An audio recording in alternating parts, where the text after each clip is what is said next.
My name's Adam. I have a music lessons and recording studio in Atlanta, Georgia.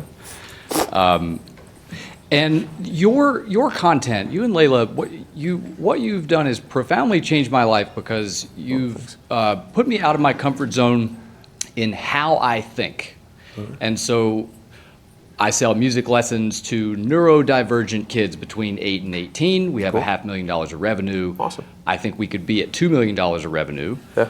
And what's stopping me is I've realized that the model is completely broken. I'm underpriced, I'm overcompensating the staff, we're underutilizing capacity in terms of Square footage. time and physical space and time. And so my question is, how would you apply first principles thinking to what I should do now, next, and later to run the business that I've got as we make the transition to one that becomes an asset? Yeah. So basically the core, so there's a chunked down version and a chunked up version of the core economic engine that makes a business successful. So LTV to CAC is the smallest version of that engine. You put some money in, you get more money out. That's the gross profit you run the entire business off of. At a higher level, it's return on invested capital, right? So it's like, okay, that's what the core machine is, but then there's also equipment, there's leases, there's build outs, there's all that stuff that goes into it that's not typically included in LTV to CAC. And then how much does it cost us to build this machine again and again? So that's kind of how I think about it. Like micro level, it's LTV to CAC. Return on invested capital is what it is at the macro level. When you're like opening more and more locations and saying, it cost me $500,000 to open a location makes me $500,000 within the first 6 months. Okay, cool, I've got a 2-to-1 return on capital within a year, which is awesome, right? So let's get tactical for you.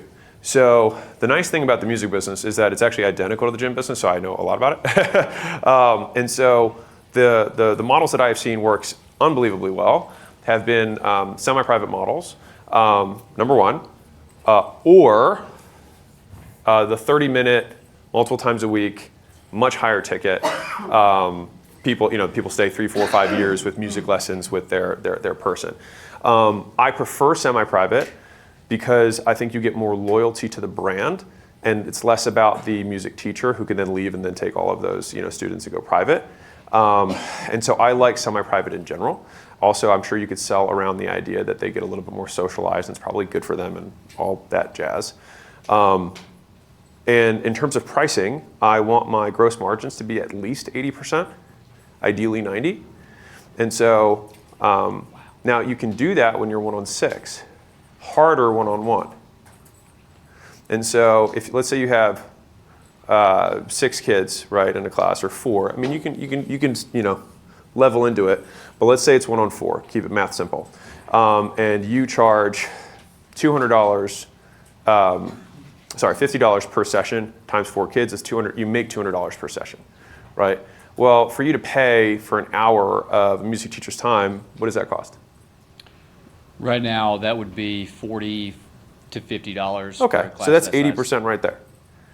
So 240, so 80% gross margins right there.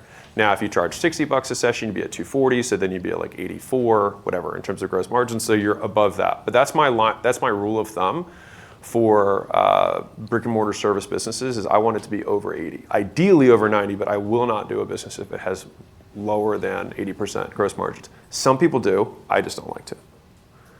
Because you don't have enough cash to do anything.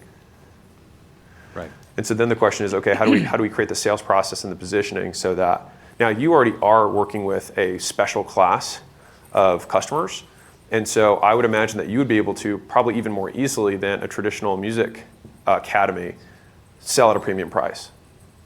Because if I'm a parent who had a neurodivergent kid, I would be willing to pay for a specialist, and so specialist prices are a premium. So I think that would work. And in terms of the model, it's just headcount divided by teachers, basically. But you have to get the core gross profit right in the business, and then everything else kind of flows from there. I'm kind of in the same position that this guy over here was, and I don't have an operator, and so I'm kind of in that swamp too, and trying to. So we have to get more margin. You have to get more cash flow. Cash flow allows everybody to breathe better. So, okay, I guess that makes sense. We'd raise prices and get that different sort of client funding? Sell 1-on-4 and just sell around the fact that it's a better experience for them. Because you don't want them to be married to a teacher. You want them to be married to, like, this is how I would sell it. I would say, listen, Mrs. Whatever, like, if your child becomes really attached to a single teacher, then if that teacher leaves, then all of a sudden this skill that they spent all this time on, they'll associate with the teacher, and then all of a sudden they stop playing violin after 5 years. You don't want that. I don't want that. What we want is to create a positive relationship with the skill, so they just continue for life, right? Right. And so we facilitate that by having other people in the sessions, and so that the teachers sometimes do change, so that no one really goes too attached to anybody, but they really grow attached to the craft. That's how I would sell it. Whether that's true or not, no idea. But that's, I don't know. Yeah. But like, that's how I'd sell it. Right. Does that make sense? It does. Yeah, so that would be my positioning. And I think if you just switch the ratio to 1-on-4, and so, okay, everybody. So if you are capacity constrained, so some of you guys are in that position, like you can barely handle the customers that you have right now. You have 3 solutions. The easiest solution is you just raise prices. Because if you have supply constrained, then that means that you have more demand than you have supply, prices go up, right? And most people just don't do that and just suffer. So just raise the prices, make more money. That's solution number 1. The second solution is changed client delivery ratio, which we just covered. So instead of going 1-on-1, you go 1-to-4. So you get more out of what you already have. This gives you leverage, and it gives you cash flow, improves your gross margins. The third way is to bring other people in who can do what you do, which is then delegating, the responsibility, right, to somebody else. So that's the ultimate leverage, so you don't have to do any of it. Does that make sense? So those are kind of like the 3 steps that I think about when I have somebody who's supply constrained and they don't have any time.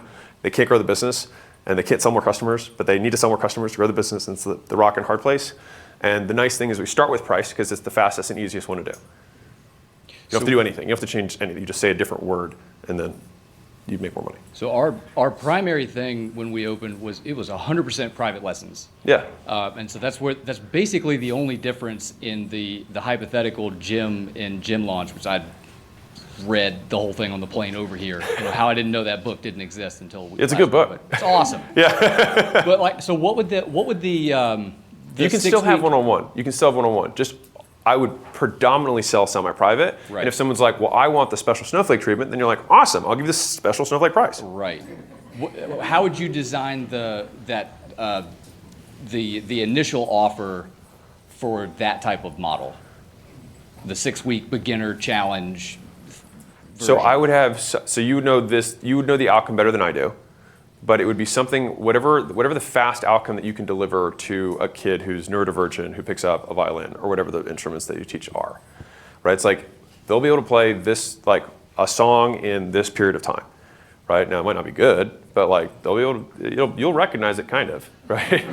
But like, I would want some sort of discrete outcome. And that would be like an outcome. You could also do some sort of subjective thing, which is that like, they rate X, or like you could have a survey at the beginning, survey at the end. That would be kind of more of an internal thing.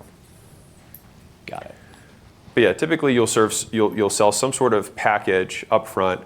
I'm going to guess that the price point for what you're looking at is going to be between $600 and $2,000 is what the upfront package would be, and then you would upsell or at least let people go into continuity on the back end. And it'd probably be somewhere in the neighborhood of like 6 weeks to 6 months. You would know that range better in terms of how long to sell for. Wow. Okay. Yeah, and the best thing, we're drowning in content because we're a recording studio. So these kids are making songs all the time. Yeah. And they should be feeding the marketing, but it's just so much. Then there's that whole problem. But yeah, you just need time, man. Like, I think what's interesting is that like the more stressed you are, the lower, this is not me, this is not a slight, just to be clear. I'm saying in general. The more stressed anyone is, the lower your IQ is. And so I'm saying this to say that, again, this isn't a you thing. It's fine. I'm saying that the problems that you struggle with when you are stressed, when you have a good night's sleep and a little bit of time, you solve in like 5 minutes. And so if you want to increase your capacity, it's like, let's solve for capacity. And then a lot of these things that are keeping you up at night, you're like, oh, we'll just run a 6-week thing or run a 12-week thing. We'll sell it for this. I can see how the margins work out. And like, we already have more demand than we can handle. So it's okay if people say no at our higher prices because we'll make it up in profit anyways. If you're a business owner and you are not growing as fast as you'd like, I'd like to give you a free gift. So my team and I put together the $100 million scaling roadmap, which is basically 200 hours of us looking over all the portfolio companies we've had and what stages of growth they went through, and more importantly, where they got stuck and how they got past it. And so we broke it into these 10 stages, and we made this little kind of quiz thing where if you put in your business information, it'll tell you where you're at, and the most important part for you, what to do for each of the functions of the business across product, marketing, sales, customer success, recruiting, IT, human resources, and finance. And so no matter what you're struggling with, someone else has already struggled with it and solved it. And so I'd like to give you this thing absolutely free. You can go to acquisition.com/roadmap, plug in your business information, and if you want us to actually help you deconstrain the business and you're trying to scale, we'd love to help you out. On the thank you page, you can just book a call with my team and we will look at the business, see if we can help. And if we can, we'll invite you out to Vegas and we'll do this in person live.